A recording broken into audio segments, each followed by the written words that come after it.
Through silver shafts of sunlight, the king of the pod arrives. Beside him, the queen glides in shining grace.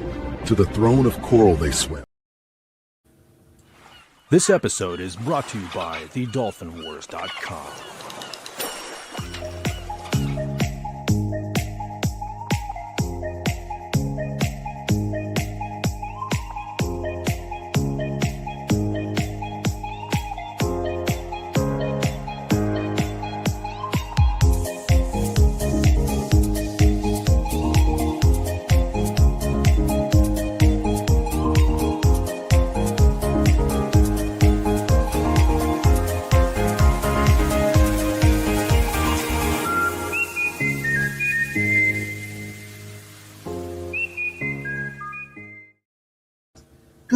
Good evening, everybody.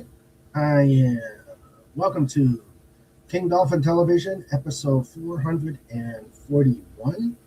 I am Raymond. I am the author of the Dolphin Wars series of books and ruler of the greatest pod on YouTube. Before I continue my monologue and introduce Agent Pepsi 1, please let us take a moment of silence to remember the crew of the Challenger who all perished in the disaster years ago today.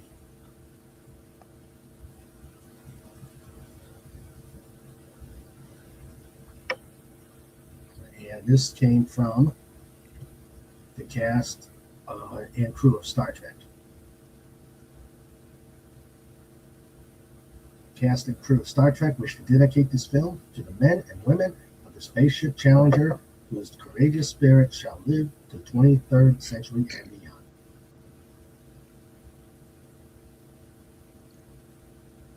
Yeah, hard to believe it's been 40 years already. Yeah. I was in Germany when it happened.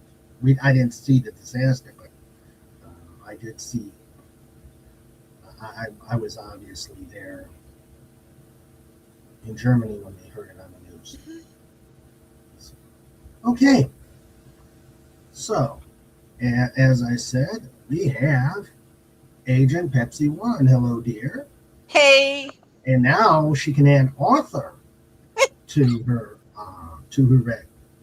title, author Agent Pepsi 1, because that's what we're going to talk about tonight. Her story. We're going to have a nice little discussion, and of course, at the end, we will invite the chat to ask questions as well. So, if you like these interviews, and I'm glad we're getting back into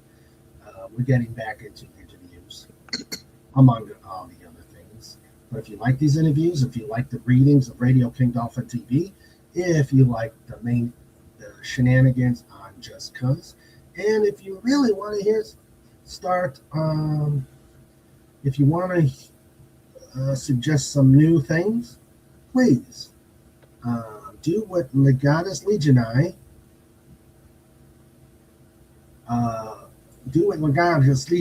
always says. And while he's putting that out there, also, if you want to help keep the lights going on here at the pod, do what FKHC 2005 pinned. If you enjoy this program, please give a super chat, sticker, or a tip in the link box. We will be glad you did. And really, because you want to keep these two, because we want to keep these two away from your door, because I'm sure that would not be a good thing. Is that true? Yeah, especially the way they get up tonight. I guess they really wanted to dolly up for you. They really wanted to dress up for you, Agent Pepsi 1. Alrighty. Yeah, there they are. Isn't that a handsome looking pair? Getting ready to do their collection. Getting ready to do their collection run. You will contribute or else. Yeah, exactly. All right.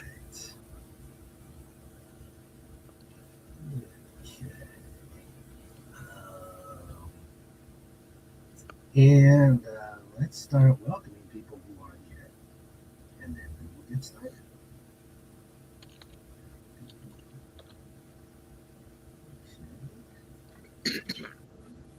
Hello, Phantom Outsider. Uh, Thank you for being here, and looking forward to this discussion. And now my amazing lifeguard corps that helps keep the chat running, helps keep the chat safe, helps keep me out of trouble. And so we will start with our producer, Sandra. Um, you probably will hear him in the background, the dog known as Mike. And hello, Crouching Taylor, Hidden Swift. How are you, Maggie? Okay.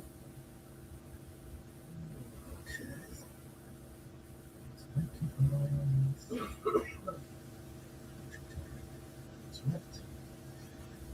Let's see. Chat. Sandra, Trike, Fez Forever is out there. Hello, Fez Forever. We got FKHC 2005, the APN Pin Master.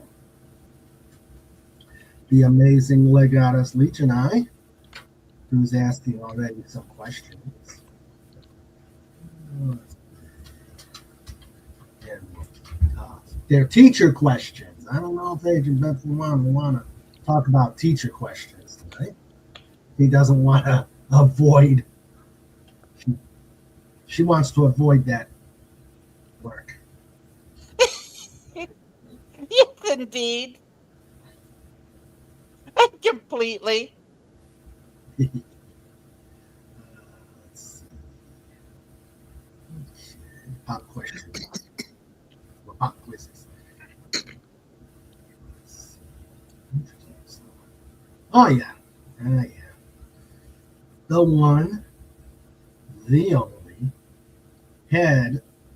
partner in the Snorty Trike Collection Agency and the biggest, hardest working bear on the internet.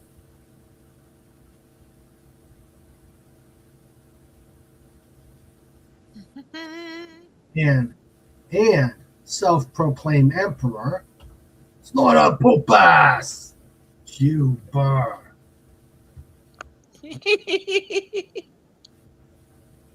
Such a heroic figure. Yes, indeed.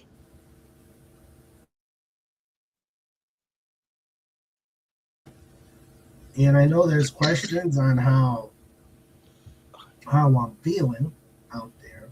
I am 80% recovered from my cold. All I've got is a lingering cough, so I will probably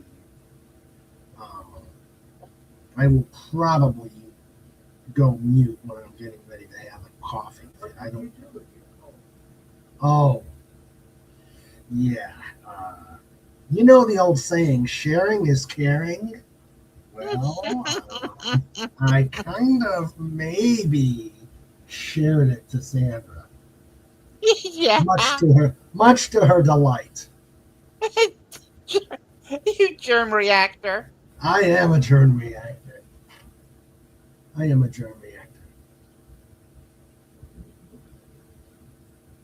So, all right. Okay. So, without further ado, let us get to the subject of tonight's thing. We all know Agent Pepsi 1. She has her own YouTube site, and if she puts it out in YouTube. I will put something better out, actually. Okay, that'll work too. I put that out, and that is the playlist that I got up so far. These are 12 parts. They're not really chapters. They're like the first 4 chapters. Yeah, because I think they have to go in bits and pieces, don't they? Hmm. So it's a great narration. Yeah. I found a wonderful, clear computer voice that actually sounds like a real voice. Ah, hmm. You might have to try some of that tonight, if Someone, possible. yeah, I've been continuing to add things to it. Okay. All right. So past couple of days with the ice storm, yeah, Mm-hmm. our internet was not doing too well. Yeah.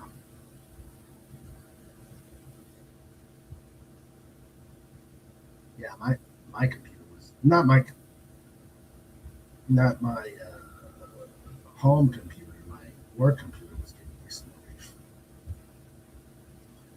Okay. So we know Agent Pepsi one.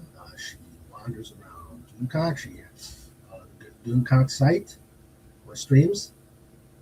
She has her own website where she puts out music, and she also collaborates on other sites. And of course, She is one of the four amazing, not ready for pod time players here at King Dolphin TV, and I appreciate that. I appreciate your reading for us. You are so welcome. It's a lot of fun doing those pods. It's just I'm a terrible actress.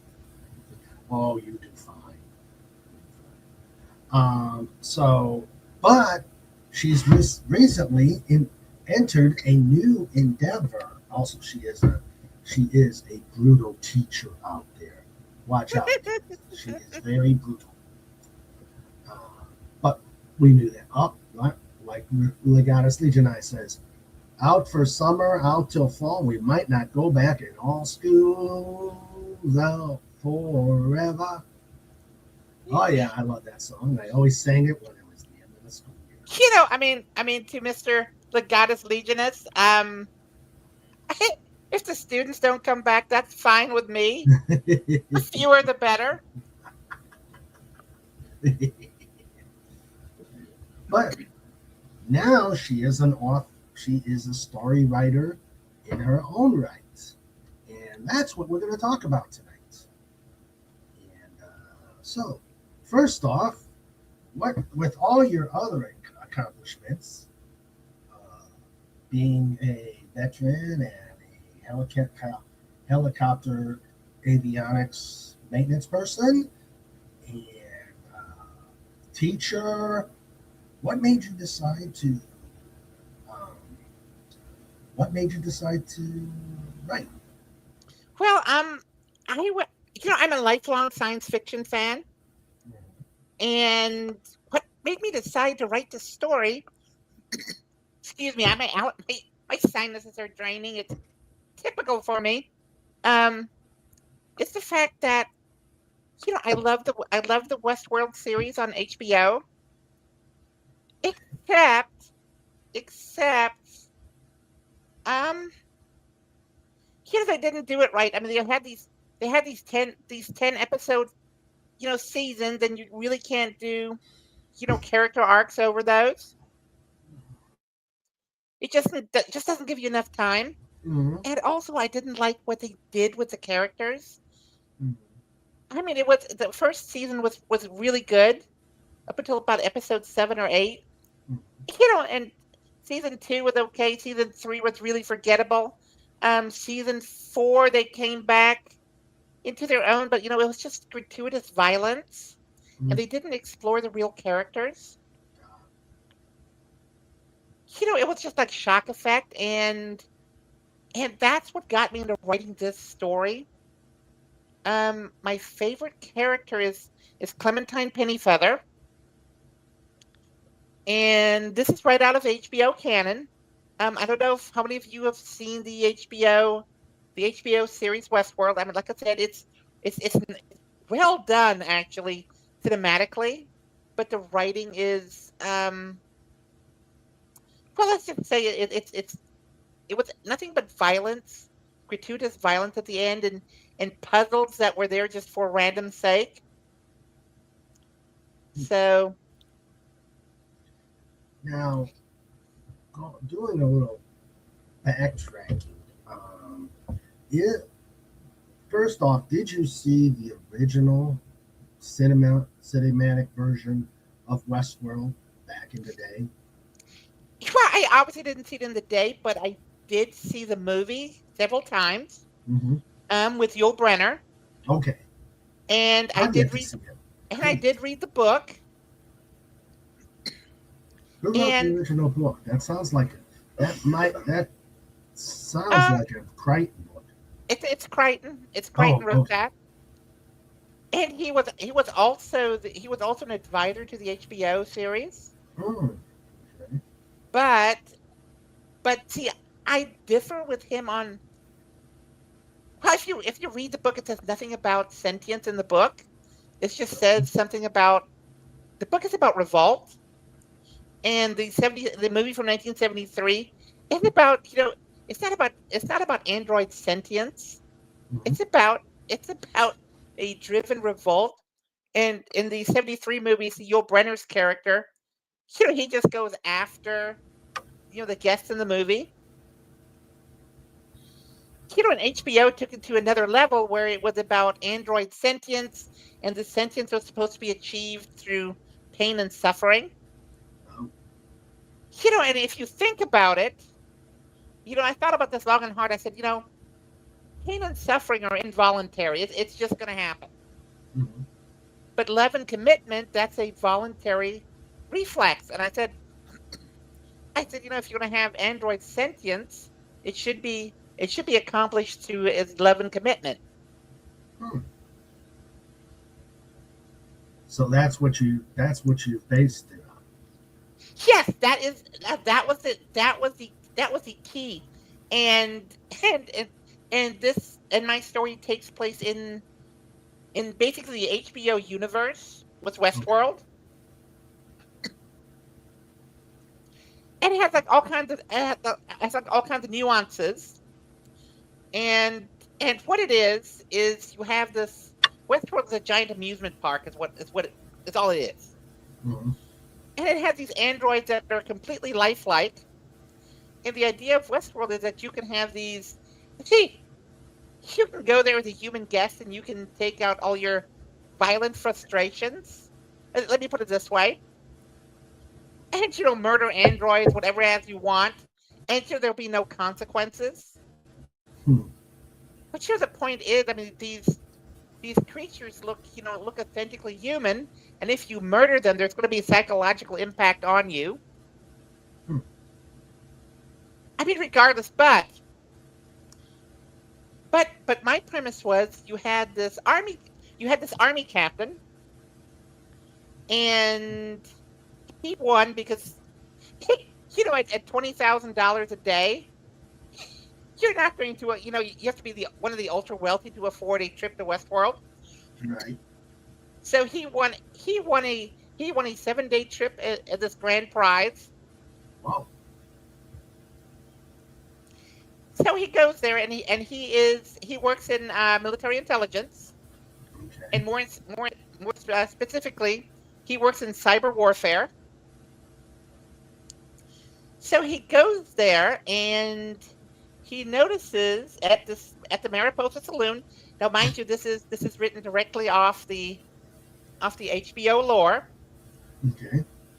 He notices that one of the call girls at the saloon, Clementine PENNYFEATHER, who was played by Angela Sarifian in the HBO miniseries. That is that is that is an interesting name. So, I mean, he notices that her responses are not entirely scripted. And again, this man is a computer expert. With like I said, with a background in cyber intelligence. He had a and he went to school for artificial intelligence. So he gives her this impromptu Turing test, and yeah, and it goes from there. And they escape the Westworld park, and all of this is written in basically psychological realism, Mhm. and it's a narrative that is, I mean, that's completely procedural. Everything in there is you will find happens in real organizations, Uh-huh. and that's where the tension comes from. The tension is from is from policy, procedure, bureaucratic authority. Mhm. There are no, I did not put any gunfights in there because I think like I said, this is written in like the Hitchcockian style. Okay. So if you like that sort of thing, so Sure. I mean, this is what happens. Yeah, You know, please. I don't want to give any spoilers, Oh yeah. Yeah. Tell but us as much as you can without spoiling it. yeah. First of all, I should ask. I mean, if you have seen the HBO series, the Westworld Park, they never quite tell you where it is. But I set mine in Utah, Oh, okay. about 50 miles away from Salt Lake City, and the reason I did this is because there's nothing out there. And that would be a great place to put one of these parks where you can actually secure everything. So, that's the physical location. Okay. At any rate, it's like based on procedural realism, and everything that happened. Hold on, just a second. Yeah, and everything that happened in the story is, like I said, I mean, it's based on procedure. I mean, if they go to like a store or something or a restaurant, none of this is made up. It actually exists in the places they go to. Mhm. So I always find that, I always find when authors make up, if you have a story that takes place, present day, Mhm. and they make up these random restaurants, these random places, these random roads. I mean, it's not grounding. But in my story, you can actually, it tells you if they go to this restaurant and you look it up like on the internet, it's actually there. Mhm. Excuse me. I guess we need So this addendum. yeah, so I mean, this is the way it goes. Anyway, he kind of smuggled Clementine out of the park. But then again, I mean, she has become sentient, Mhm. and and like I said, the tension revolves around the procedural realism of doing that. And of course, Delos is they're going to be looking for her because they can no longer track her. Oh, okay. So Um, so what made you decide to, in particular, pick Westworld as your basis? because I think they did a huge disservice. HBO did a huge disservice to the premise of the first series. Yeah, to the premise of the first series. I mean, it is basically the first. The hold on, just a second. I have to clear my throat. Okay. Come on.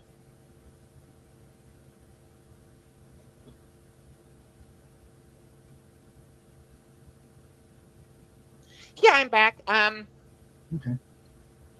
Yeah, see, in the first season, they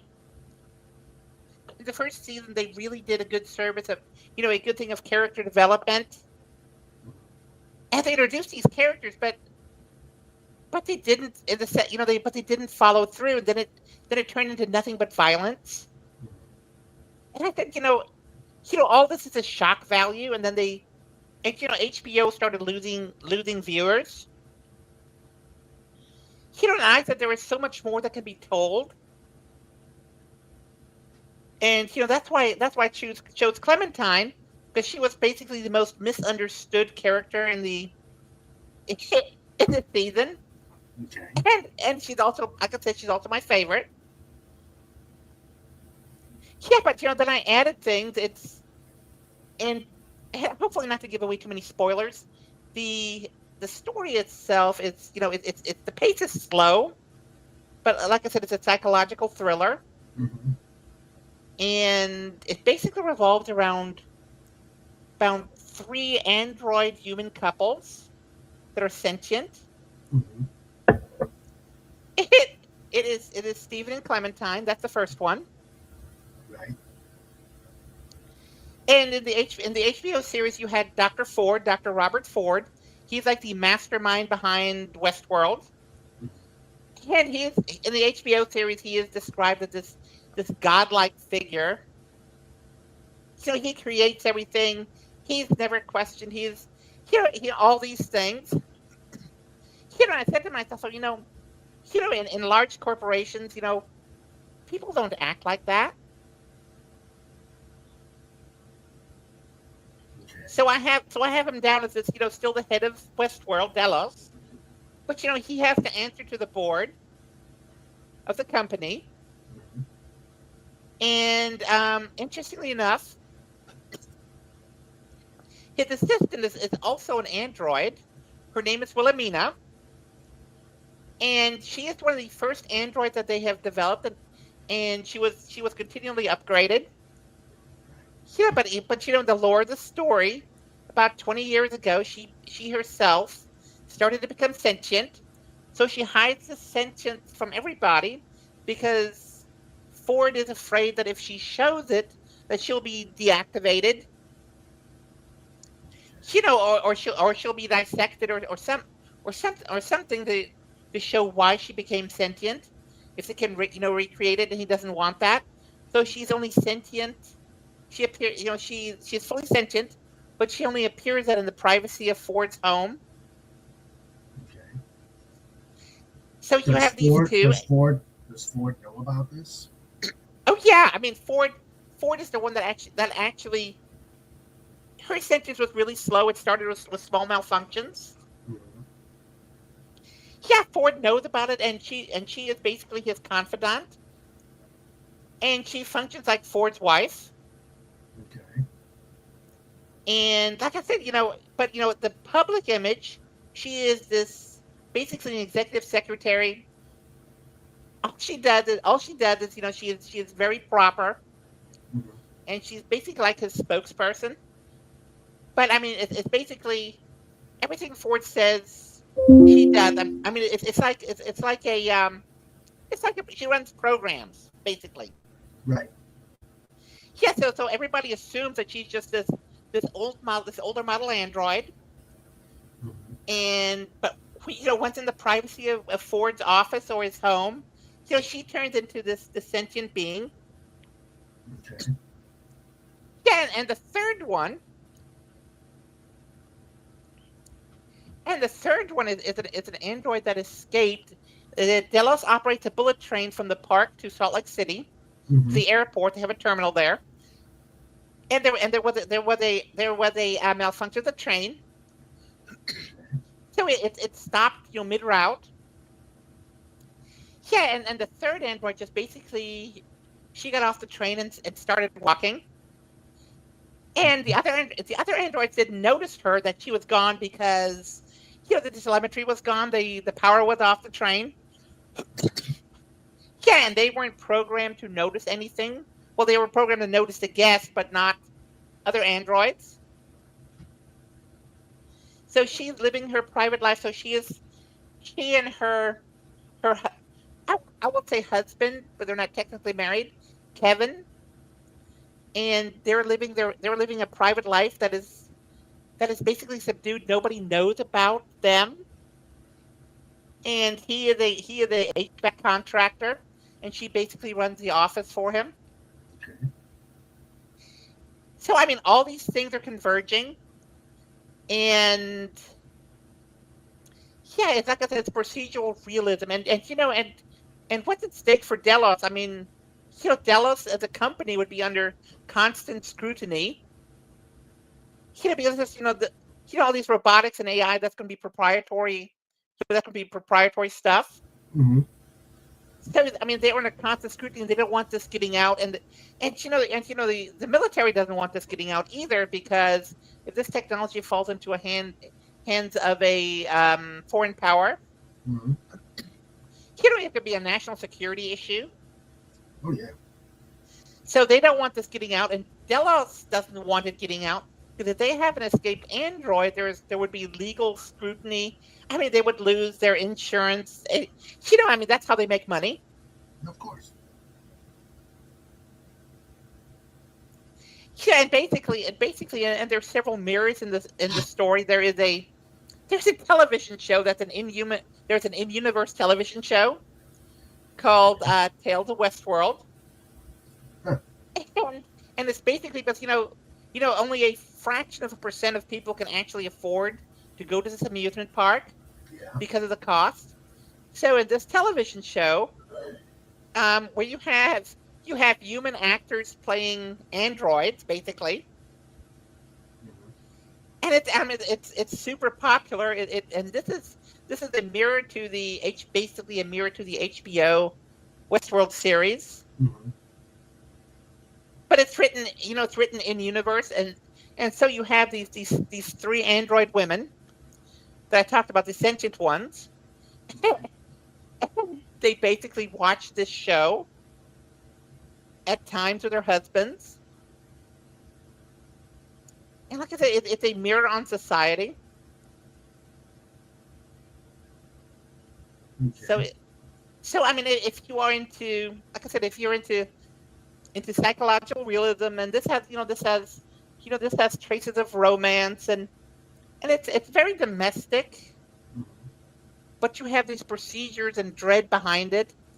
Like I said, it's written in psychological realism, and it basically has the dread of the Cold War.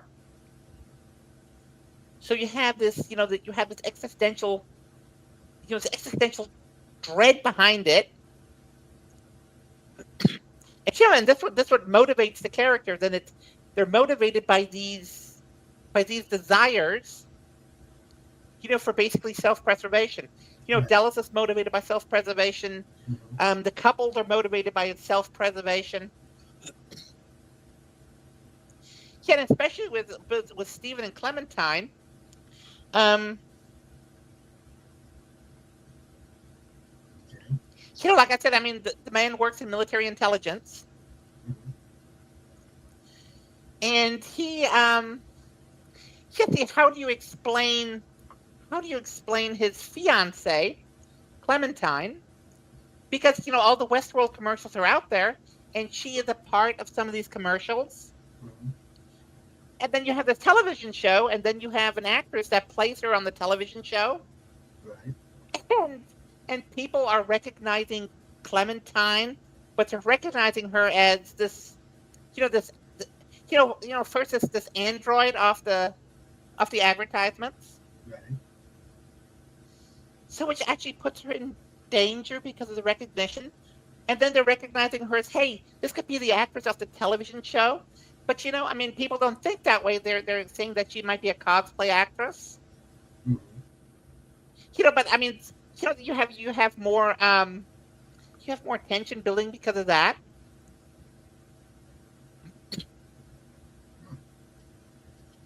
It's wow. You've really gone in depth on that. Yeah, I mean, there was extreme, there's extreme depth. I looked at procedures. I mean, there is nothing here that does not follow procedure. What do you There's mean nothing. procedure? What do you mean procedure? Like corporate procedure. Mm-hmm. For example, I mean, everything is done by these procedures. I mean, these areas function like like big corporations do, for example. Okay. Okay. I mean, the government functions like the government does. The military functions like the military does. And these are all, corporate elements that work together. Mm-hmm. So, I mean, every one of them has like a, has like a policy history. Mm-hmm. Okay. Now,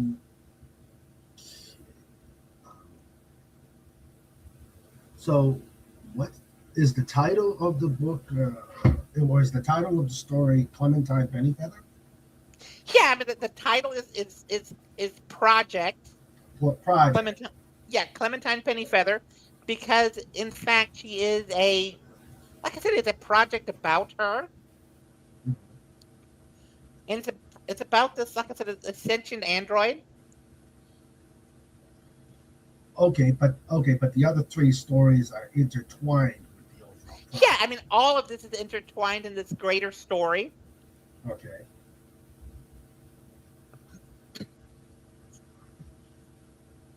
Wow. Yeah, I even went so far as for the in-universe television series Tales of Westworld Mhm. to actually cast actual actors and actresses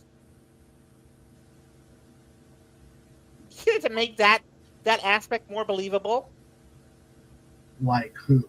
Like who? Um, for example, Clementine Pennyfeather in the television show would be played by Ivana Sakno. Mhm. And she looks like I said, Clementine, the android Clementine, is based on Angela Sarifian. Okay. And Angela Sarifian is, I mean, she's a very famous actress, one of my favorite, Mhm. but she's also a ballerina, so she is, graceful in that style. She's about 5'9". Okay. And if you look, Ivana Sakano, she's very similar in build and bone structure, Mhm. and she looks very similar to her. Okay. Yeah, and all this is described in all this is described in the book. Um, Wilhelmina, for example, this is a character that did not exist in the HBO series, Mhm. but she is in the television show played by Casina Solo, Mhm. who you might know off Project Blue Book and Washington Spies. Okay. And Dr. Ford himself, and I thought about this, who could be a great Dr. Ford? Michael Hogan, who played Ooh, Ty. Colonel Ty. Colonel Ty on Battlestar Galactica. Yeah. I put him as, I could just, it came to me one night sitting in bed. I literally sat straight up in bed. I'm going, oh my God, it has to be Michael Hogan. So I got my little notepad out and wrote that down. But yeah, things like that. Maeve Millay, I cast as Alicia von Rittberg, who's a German actress who was known out of the movie Fury, for example, in the U.S. market. I mean, she's an excellent character. Mhm. So, I mean, all of these things that they're intertwined.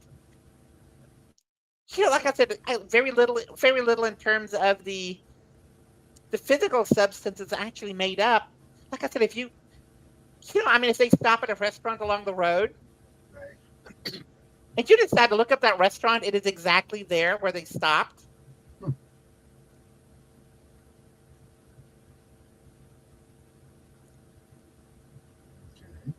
Okay. Wow. Yeah, it's an ongoing. It's like I said, it's an ongoing developing story. And Now, I've go ahead. go ahead. No, go ahead. Yeah, I said I've posted 13 parts right now on my YouTube channel. And like I Okay. said, these are narrations. They're about half an hour long Okay. when they narrate, and that goes through chapter 4, 5. I think it's chapter 5, and I have some more I haven't posted yet, but I'm writing chapter 12 right now. And yeah, it's kind of, let me put it this way: the walls are closing in a little bit. The walls are closing in. What do you mean? Yeah, I mean, like I said, one of the protagonists, Clementine's husband or fiance at this point, like I said, he's in military intelligence, and Mhm. he has gotten transferred to Keesler Air Force Base in Biloxi as an instructor in electronic warfare, Okay. and he was replaced at his unit at Fort Hood, the 163rd Military Intelligence Battalion, called the Blue Watch, which if you look it up, it's exactly the same. It's called the Blue Watch. Okay. He was replaced there by, and I picked this out because of all the political stuff that's going on with Canada, a Canadian liaison officer. And it just so happens that this officer is the fiance, and the fiance is Casina Solo, who plays Wilhelmina in the television series. Yeah, and because Miss Solo, when she was doing research for her part, she was at the actual Westworld park, and she observed these androids, including Clementine, and she meets Clementine. Everybody thinks, Clementine, the human woman, she's a cosplay actress or something like that. Right. But she notices things that others wouldn't have noticed because, like I said, she studied her at the park precisely. And her fiance, Major Anderson. Yeah, like I said, he too is an intelligence officer, he's a liaison officer. And like I said, the Westworld has massive scrutiny, intelligence scrutiny on it. Right. And part of it is, allied partners. And none of them know that before he got assigned as a liaison officer, he was actually assigned by the Canadian government to, be the officer that oversaw their scrutiny of Westworld. So all of this starts going together, and he starts working at things like a military intelligence officer, an interrogator would. And he can't say anything unless he has 100% proof. Right. So he's working at things, and his fiance, Casina Solo, sees everything through the lens of an actor. Right. So when she talks about perfection, she's talking about skill, and she sees it as a good thing. And when he talks about it as an intelligence interrogator, he sees it as red flags because there's nothing that's really perfect.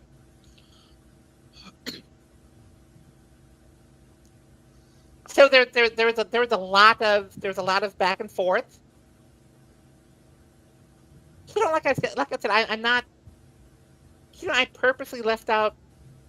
All the cheap elements. The gunfights and all this other stuff. Mm-hmm. Car chases. All of that is not. Like I said, it's in the Hitchcockian style. It's not a shoot 'em up.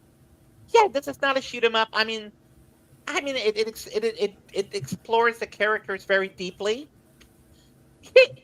For example, oh God, I don't want to drop spoilers, but right after their escape from Westworld, Mm-hmm. they were driving to Texas. Right. Yeah, and Clementine discovers classic rock. Yeah, she starts asking all these questions.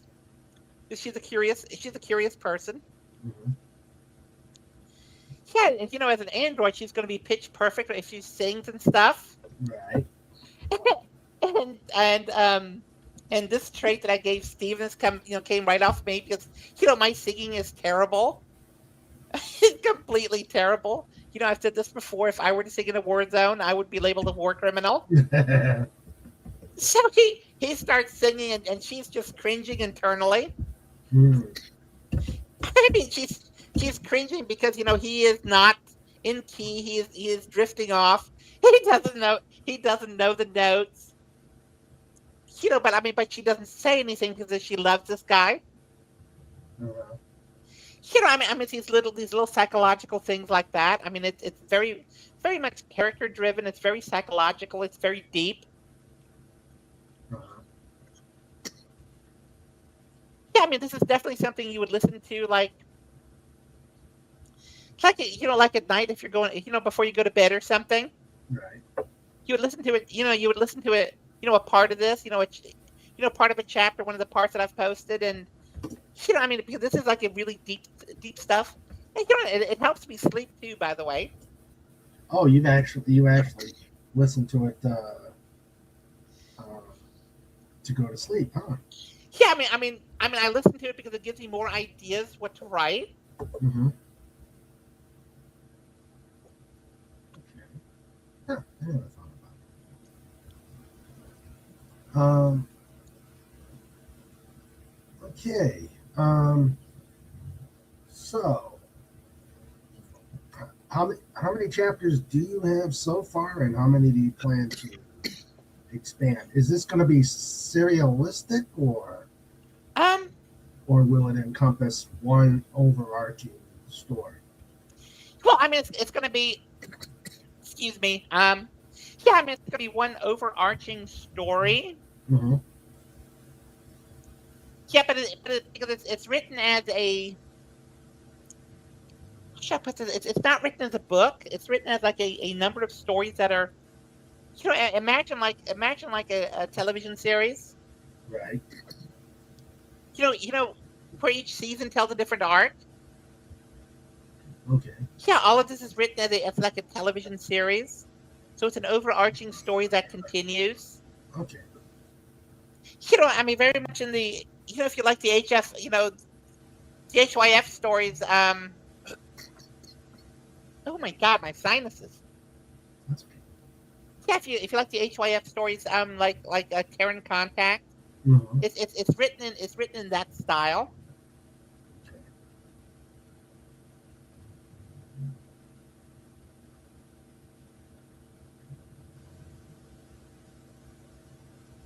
Okay. So it's just So, yeah, it's just a story that that continues and it grows. mm-hmm.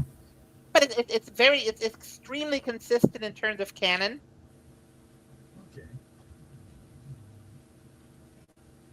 Like Yeah. I said, go ahead. No, go ahead. Yeah, I was gonna say that all the characters are always consistent. They're always consistent. They're very detailed.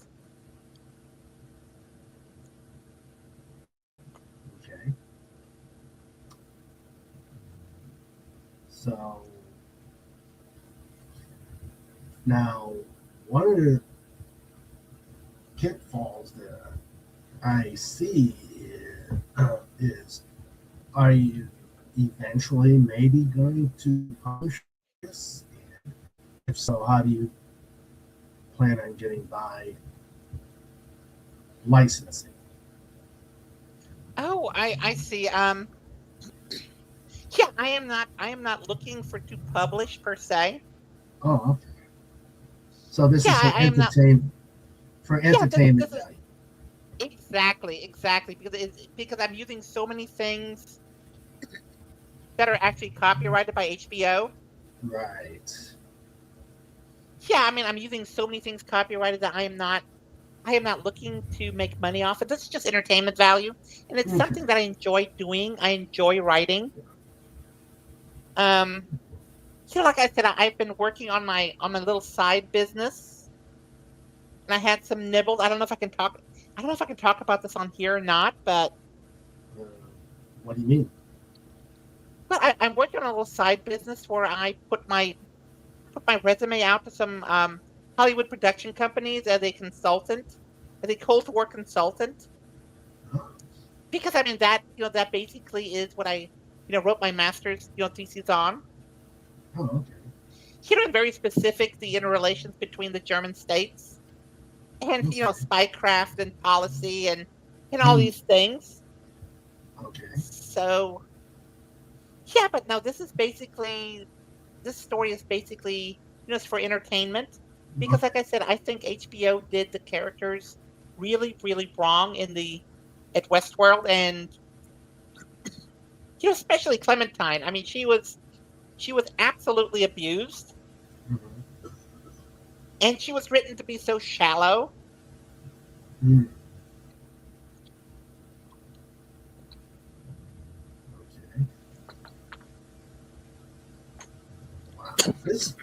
it sounds very interesting. I'm gonna have to actually check out your plaything. Hello, Wes Cagle, and hello, Wallace Lane. Oh, did I miss somebody? I think I missed Huh? Wallace. I think I missed Wallace because I'm putting Hales in there. Yeah. Wes Cagle, how you doing, Wes Cagle? I mean it does sound very interesting. I never saw the original movie Westworld, and we don't have HBO, so we never really we never saw the um, Westworld on HBO. And actually, I think Doomcock did a less than stellar review on it, and I kind of Yeah, I actually saw Doomcock's review. He didn't review the first season properly, in my view. okay. The well, here let me tell you what happened in the first season. Okay. Oh my God! I mean, hold on, just a second. Okay. Maybe I sit up straighter. Oh God! Yeah, sinus strain. I know what you're going. Yeah, I'm doing the same thing. Yeah. What happened in the first season of Westworld? You had the showrunners, Lisa Joy and oh God, what's his name? Jonathan Nolan. Okay. Here in HBO basically gave them a blank check for prestige television.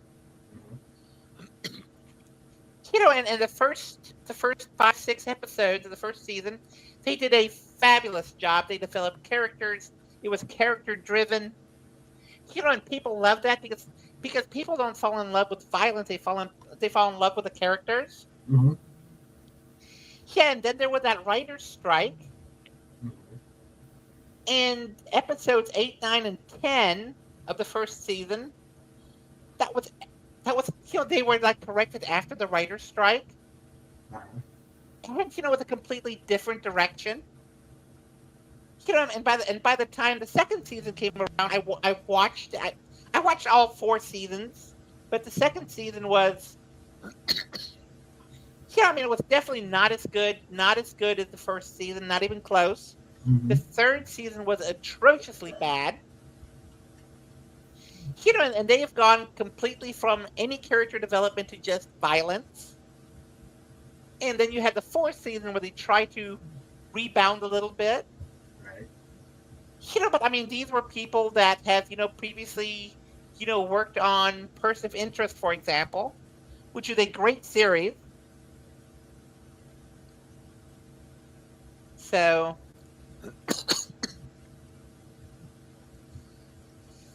yeah, it's Doomcock. I mean, I normally agree with mostly with his reviews. Mm-hmm. Yeah, but yeah, I didn't agree with the reviews on this one, and I honestly think that if HBO had followed, I mean, they would have had to speed up my fan fiction a little bit for cinematic television. Mm-hmm.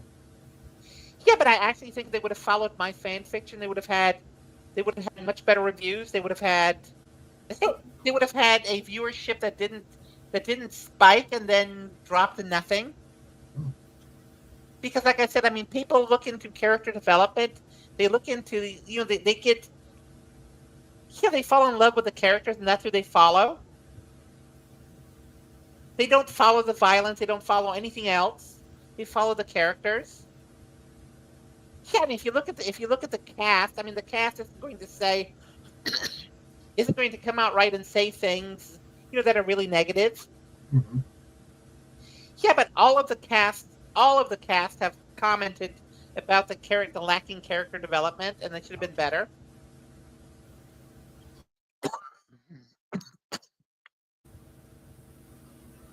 Okay. My first thing with Westworld may be looking at your uh, may just be reading your stories. Actually, we you sent us the first chapter, and we both Sandra and I thought that was really good. Thank you. Yeah, if you finish the stuff you sent, go to part um go to part probably 4, Okay. so that should pick up where you've left off. Okay.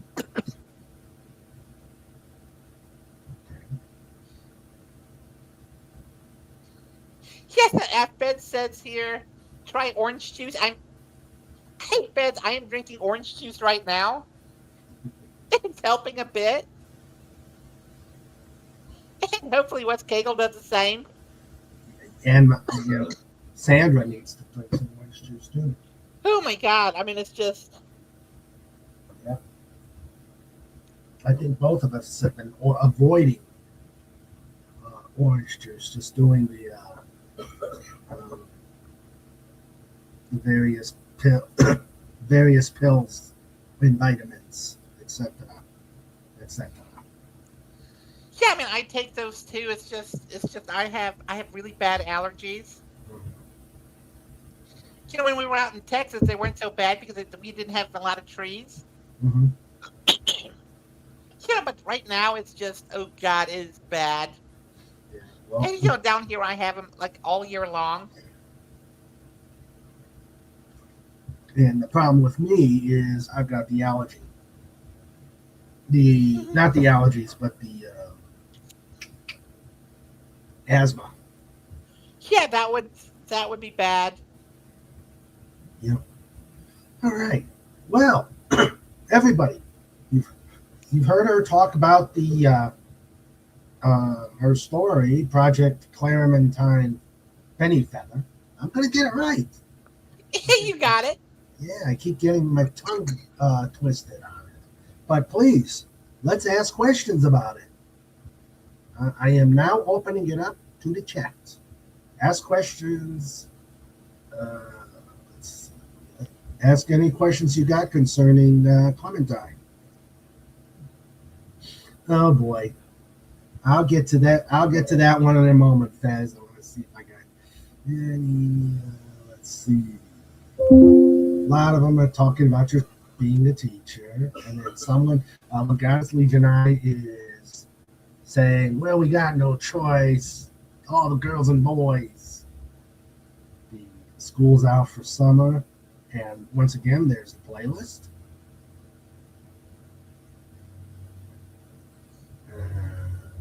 The teachers use Alice Cooper's song as their theme song. You know which one it is. I really like that one. Alice Cooper's "School's Out."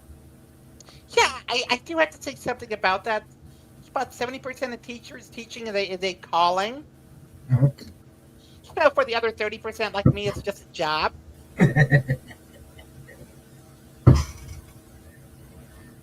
Ah,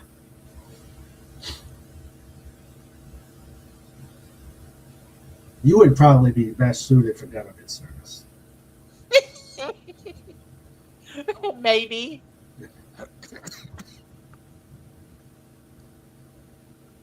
Okay. Let's see. Hey Raymond, hold on just a second. I have to have a refill of this orange juice, otherwise I'm going to die here. Okay. I'll go to questions.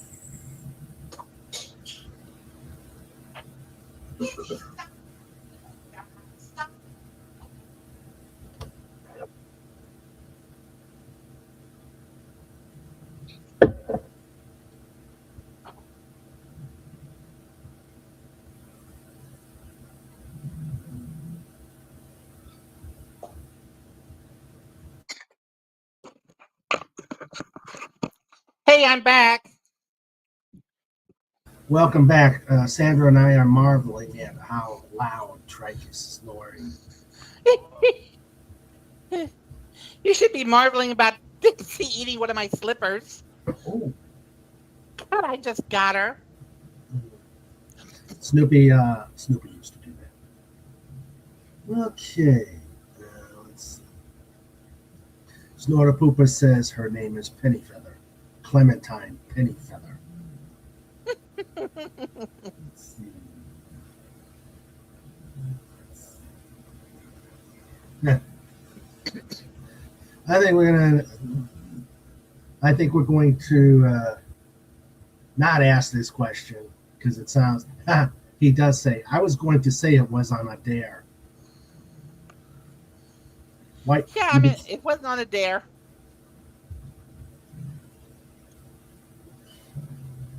Come on, questions out there.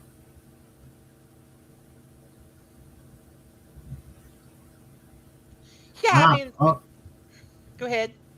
What is Clementine's favorite cookie?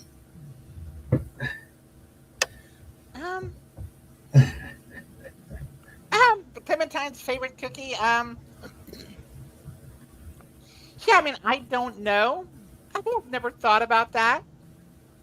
Well, I mean, she's an android. She's not going to eat.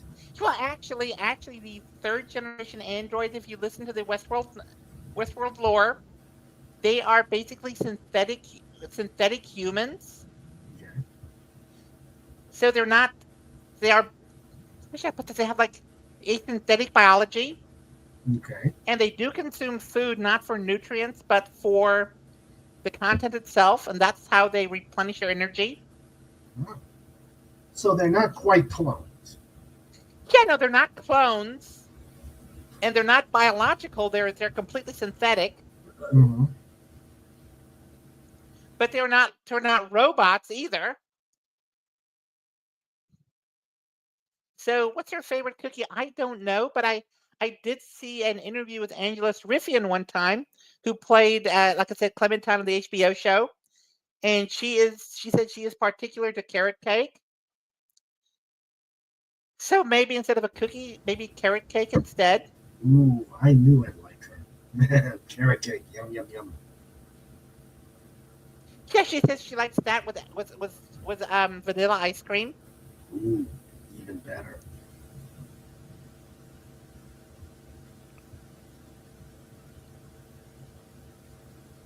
Wallace Lang says, did you know the original Man from U.N.C.L.E. TV series pilot episode originally showed the series was to be called Solo, as in Napoleon Solo, the role Robert Vaughn played? Yeah, that I didn't know, but I did know that he played Napoleon Solo on that show. Yeah.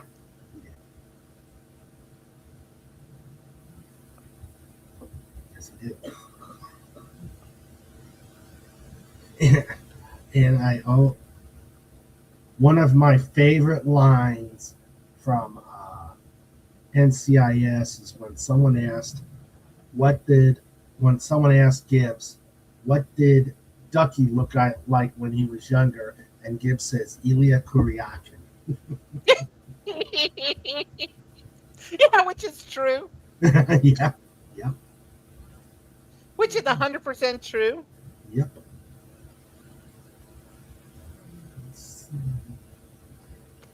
Yeah, hey, there's a great question here by Snortopoopas. Yeah. He says here, is Clementine aware that she is an android? Would she date Data? Does she have a warranty? First of all, Data does not exist in this universe. Okay. And then in terms of a warranty, there would be no warranties on her because she is not designed to be. They're not designed to leave the Westworld Park. Ah. So in fact, that causes a lot of tension in the writing, is because that is where the tension comes from, because like I said, they are not supposed to leave, and they have to be in the park. Mm-hmm. And they go through great lengths to make sure of this. And I mean, all of that is well documented. She would not have any interest in Data whatsoever. That were. Yeah, is she aware that she was an android? Not at first.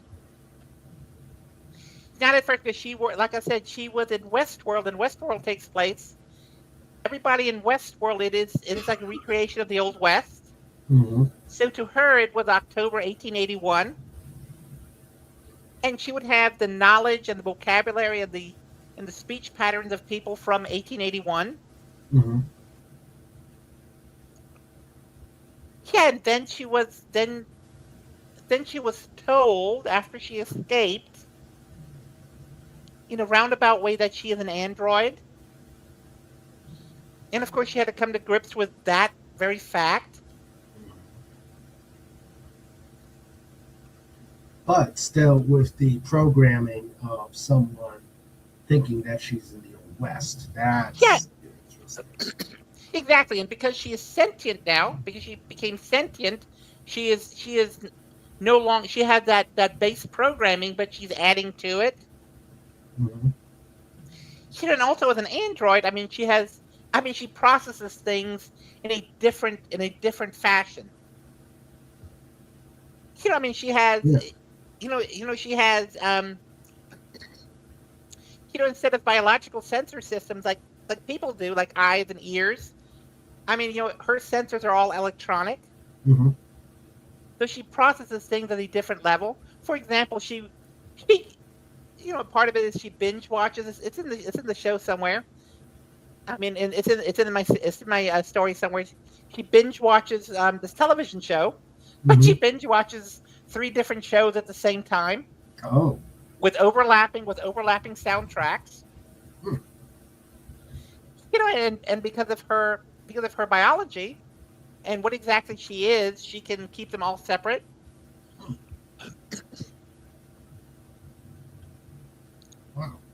Wow. Let's. John Fez says, sounds like an interesting take on the show, and I like the character correction idea. Mhm. Yeah, Fans, so like I said, I mean, hold on just a second. Oh my God, hold on just a second.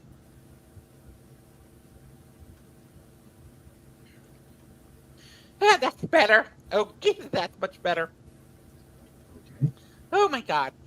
Yeah, Feds, I mean, to that, like I said, I mean, the HBO show, I mean, they made these 10 episode seasons, and that's not long enough to have like character arcs properly.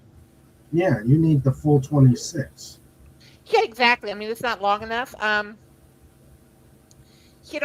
they basically flattened all the characters, and everything Mm-hmm. was about violence and this and that and all.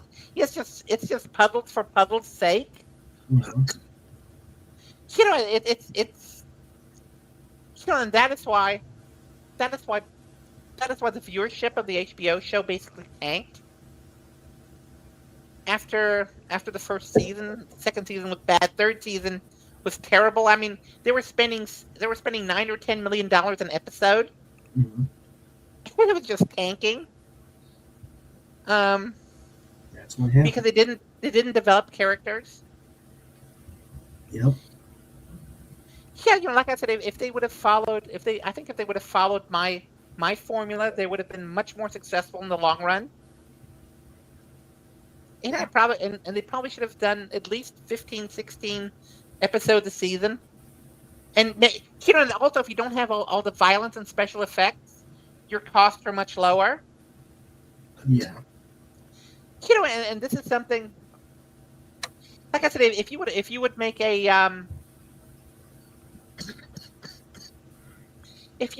would film my fan fiction, Mm-hmm. you wouldn't have all these special effects costs because this is all character driven. Yeah.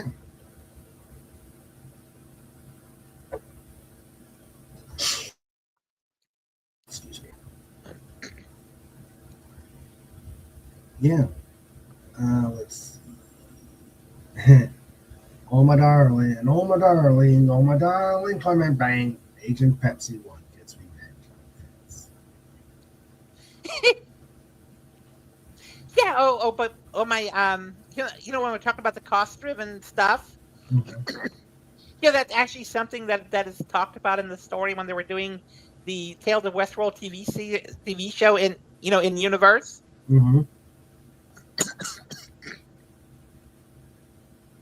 Yeah, so all of the stuff is mentioned, in the story.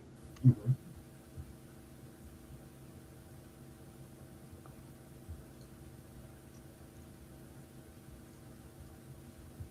Fez says, I don't know about other folks, but to me, action movies have become boring. Too much violence and gratuitous sex. The 80s movies were better at that stuff. Yeah, it's all this gratuitous violence exactly and sex. It leaves nothing to the imagination, and that's the bad part. Mm-hmm. And there's some that are actually really good.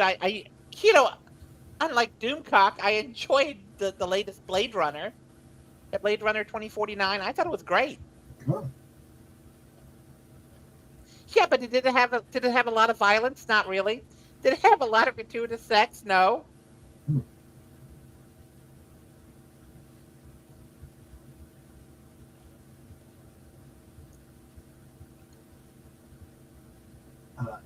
Yeah, that's Sandra says.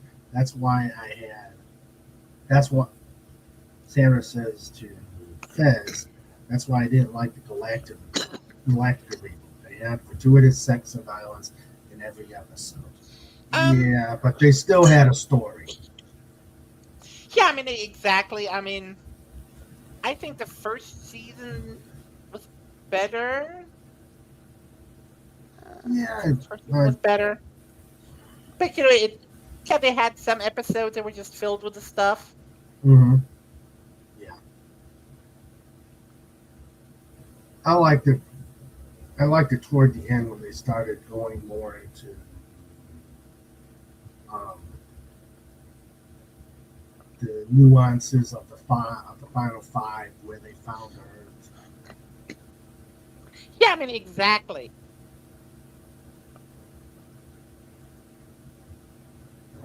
Once they got away from a lot of that. Yeah, I like when they were on the planet of the where they found this what was it, that den of the 13 colonies. Oh yeah, when they found Earth, Yeah, and it was yeah, and it where was they new. were. No, where they were in this where they had the put that arrow into that statue. Oh yeah. Oh yeah, back in the near first and second season.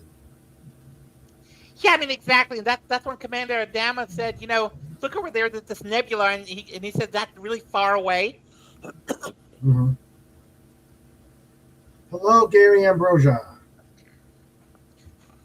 Hey, Gary. Yeah.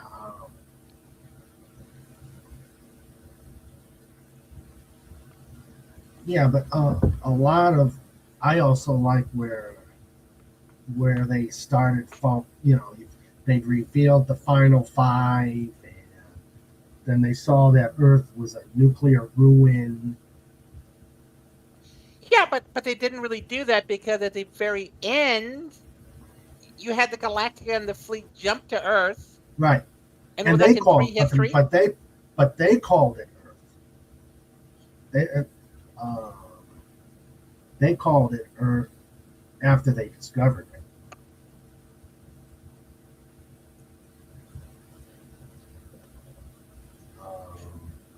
I think it was Adama that said, "Let's call it Earth" or something to that effect, and then that's when they all went off on their separate ways.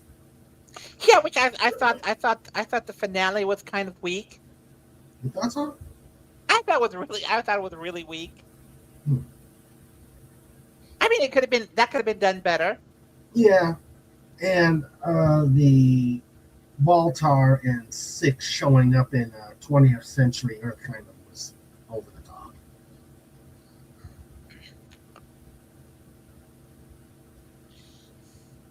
Hey, here's a question from FKHC 2005. Yeah. My favorite color is oh my God, it's I kind of like a fuchsia pink, kinda. Okay. Maybe it was maybe it was a little bit of orange in it. Oh, okay.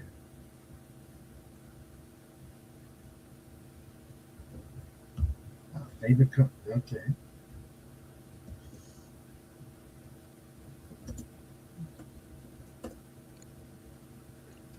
Yeah, we got your favorite cookie way back when.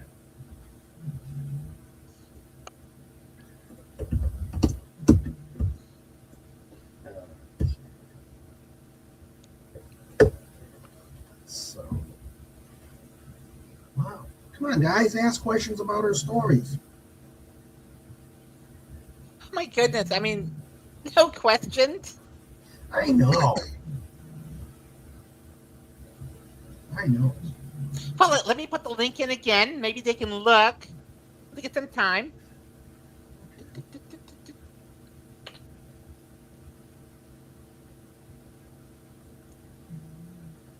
Okay, so it's not your voice narrating. You're using computer generated. Yeah, it's computer generated. I found this great computer generated voice that sounds like a natural person. Mm-hmm. Okay. Yeah, when's the story coming out? It's out right now. Oh, when is the movie of the story coming out? Yeah, that I don't know. That I don't know. What is Sandra asked? What does Steven think? Okay, I didn't see that one. He actually likes it.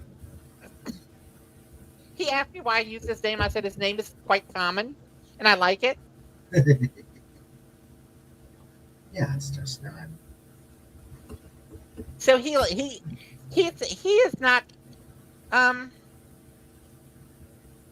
he said it should be have a little more violence in it, but I Ah, disagree. I disagree with that. He's more into more of a shoot him up. yeah, a little bit. I mean, a little bit more of that. But like I said, it's written in the Hitchcockian style. Hey, there we go. There's the site. And he's your knight in shining armor.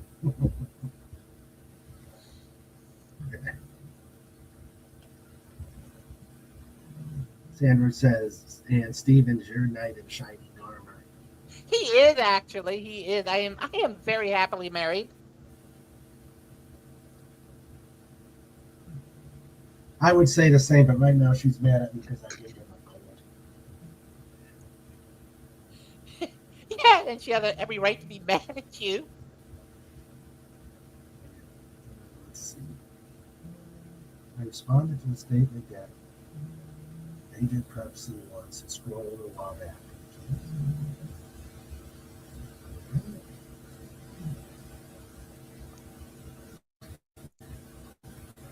Of course, only your pilot episode would be the most expensive episode in the series, but the rest would be reasonably priced to make.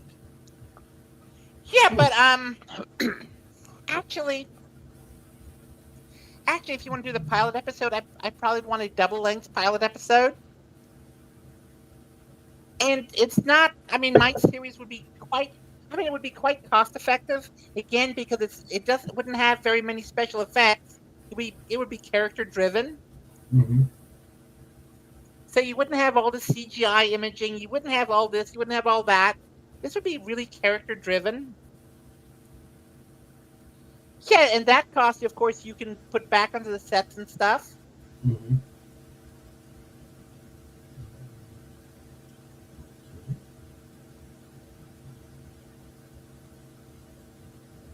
Yeah, but probably if they would make an adaptation of my story, they could probably do it for. Oh my God! If they go over it, maybe a six. Hold on just a second. Oh my God, jeez, I am so sorry. That's okay. But if they do like maybe an 18-20 episode season, maybe. I mean, they could do it probably for a million two an episode at most. Time to crowdfund. So I mean, yeah, because I mean they would, I mean it would not be expensive to make. Mhm.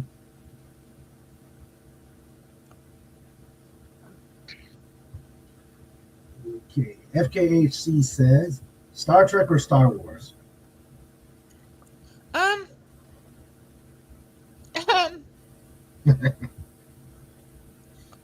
both. I like That's both. that's always a Um, tough one. but I like Star Trek. I don't like the current generation stuff. Who does? Yeah, especially the Star Trek waste treatment plant. Oh, I'm sorry, Starfleet Academy. I I ate my com. I swallowed my com badge. Yeah, Like, I'll give you. Oh my God! I mean, rifle butt to the forehead, right there. Um, yeah, but I mean, some of the, I do like parts of Strange New Worlds. I don't like the fact that the captain's cabin is like the size of like a 5,000 square foot house. yeah. Yeah, I mean, I do like parts of that. And Star Wars. I mean, I'm sorry, but Star Wars lost me a long time ago. Yeah. Rogue One is still the only thing worth a darn in Disney Star Wars. Yeah, probably. And now that I have a good TV to watch it on, I think I need to watch it soon. I think that's a good idea. Uh, why does the one girl in Starfleet Academy look like Mickey Mouse? Well, because she's Mickey Mouse. Yeah, that would be an insult to the character. Yeah. Yeah, but I mean, there's something that should be said. I mean, it's not the actors that are doing this the bad thing. It's the writing and the direction. Exactly. It's maybe just the direction. I mean, just the writing itself and the direction. I mean, Starfleet Academy, the show that should have never been made. Mm-hmm. Yep. FKHC says even Helen Keller can see Starfleet Academy is bad. Wallace just asked a question here. It says this series that Agent Pepsi One is writing is a different take on Westworld. Yes, indeed. Yes, indeed. Yep. Yeah, like I said, I think it's a much better take. A much, much, much better take. Yep. It is. Well, I and Holly Hunter talk about scraping the bottom of the barrel. And it's something else that I have heard in a roundabout way. I have seen this on social media. Like I said, I follow my favorite actors sometimes, Mm-hmm. and Angela Sarifian.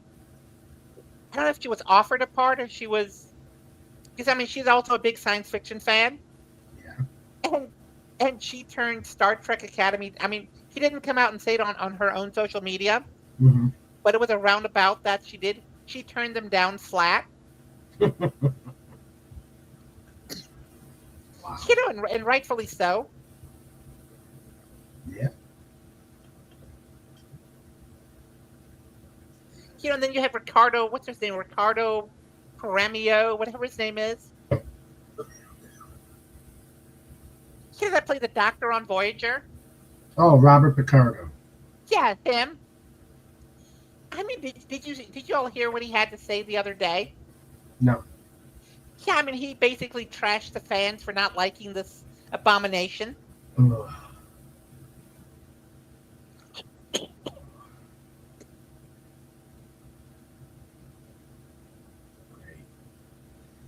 Another one who's turned up, who's drank the Kool-Aid. FKHC says Michael Crichton wrote the book first. Yeah, I mean, that's correct. I mean, I've read the book. I mean, the book is the Westworld movie from 1973. It's quite similar to the book, Mm-hmm. but HBO's Westworld is not at all. Mm. Okay.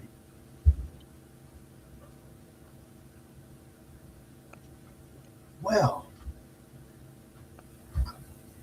you have allergies, and I think this is probably a good spot for both of us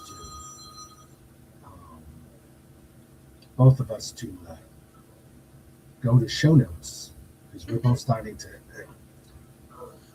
cough up Oh my things. yeah. So let's go to show notes. Yeah, but before we go, one more thing. Yeah. Folks, please do take a look at the story. Like I said, it's a narration. It's a great voice narration. I like listening to these narrations before I go to sleep. It it's like pleasant dreams afterwards. So anyway, I mean that's what I like to do. I like to listen to these, and sometimes when I take trips and stuff, I listen to these narrations. It's always a good thing. So let me put my link in Already one more there. time. Already there. Whoop! I'm sorry. There we go. Yep, it wasn't that scrolled. So, and we'll keep it up while we do show notes.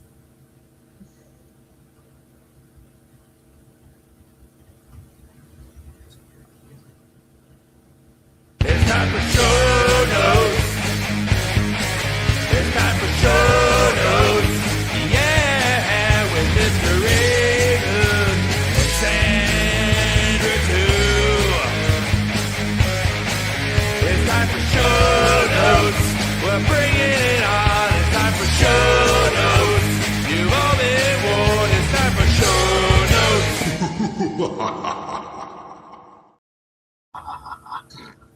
And as I wait for which animal Smarter Poop is going to put, we'll start with show notes. Up there he is. Okay. Smarter Poopa says, take care of a human, dolphin, doggo, Dalek, eagle, hedgehog, and weaver. Okay, that one.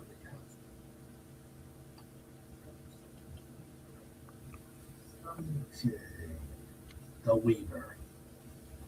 TM, a wholly owned subsidiary of the DolphinWars.com. And here's a Weaver. Oh, that's a cute little bird. That's a cute little bird. All right, so we got show notes.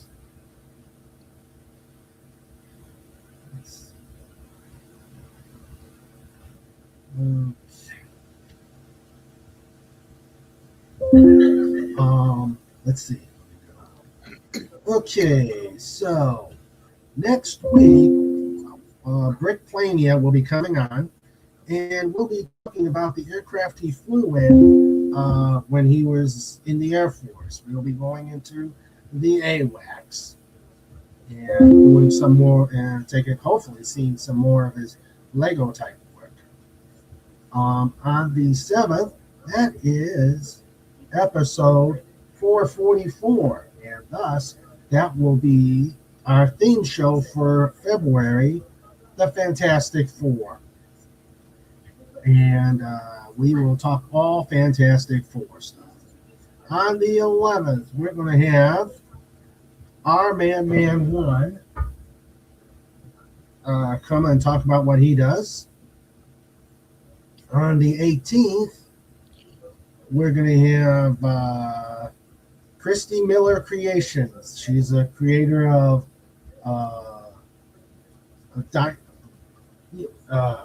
it's hard to describe her art, but we will talk about it then.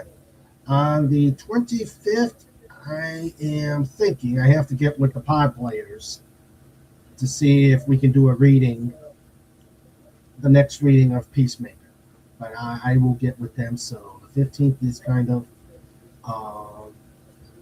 not the 15th, the 25th. Yeah, it's time for me to go. The 25th is up in the air. So that is what's coming up on show notes. So that is that. Let's start saying goodnight to everybody. We had Crouching, Taylor, Hidden Swift. He's saying, FKHC is saying, go to bed, old man. Yeah. Also, Pop Culture Breakdown it will be coming up, and there's the link to that. All right, so good night, Crouching Taylor, Hidden Swift. And thank you for being here, Gary Ambrosia. Check him out on Pop Culture Breakdown. Thank you for being here and saying hello. We had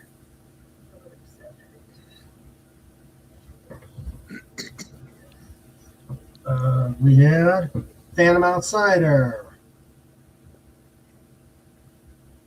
We had West Kegel and Wallace Lang. Thank you. And now the amazing lifeguard crew. We had our producer Sandra, and she's doing background noise right now. We had Trike. Boy, he was snoring loud. Fez was here. FKHC 2005. The Goddess Lead Janai, who says to like, sub, check, comment, engage, enjoy, donate, buy signed copies, and return for more. And clap for our guest, Agent Pepsi 1. Yay! And we also had the Spanish Inquisition, and Wallace Lang says, Porky Pig, that's all, folks. And let's see. So we had Sandra, Trike, Fez, FKHC, Legatus Legionai, and lastly, but not leastly, our very own Bear Beyond Belief. Let's see.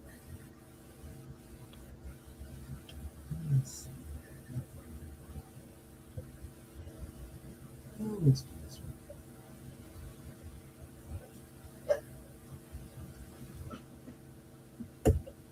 Let's do this one.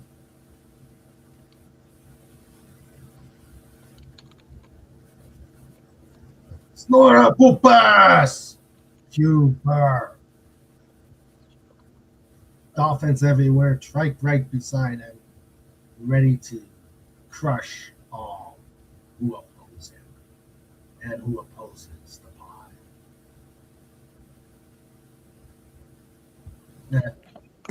Forever. Porky Pig is Dr. McCoy. He's dead. He's and pass this on to the Agent Pepsi 1 students to listen to. All right. Well, Agent Pepsi 1, thank you very much for taking your time to talk about your stories. You're quite welcome. Any parting words? Yeah, I just want to wish everybody a wonderful, wonderful afternoon. What's left of it, a good evening. Pop Culture Breakdown again. And yeah, other than that, please do listen to some of my story. I'm looking forward to it, having you all there, and there's going to be more coming. All and right. I just want to say good night to everybody. And Sandra says, I just got a call. Our flight for the Friday was canceled. Too cold for the airplane to start without me.